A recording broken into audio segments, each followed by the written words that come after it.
এবারেও দুটো বিধানসভা ইনশাল্লাহ জিতছি। আমাকে একটা বিধানসভা শপথ নেওয়ার আগেই রিজাইন করতে হবে, দুটো বিধানসভায় থাকা যায় না।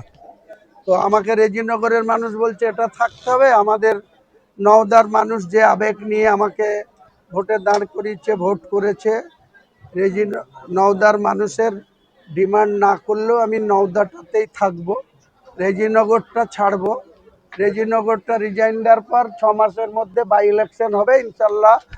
আবার রেজিনগর বিপুল ভোটে আমাদের প্রতি আস্থা রেখে রেজিনগরের মানুষকেও যাতে আমাদের দোয়া করে, আমাদের সাপোর্ট করে, সেটা নিশ্চয়ই হবে।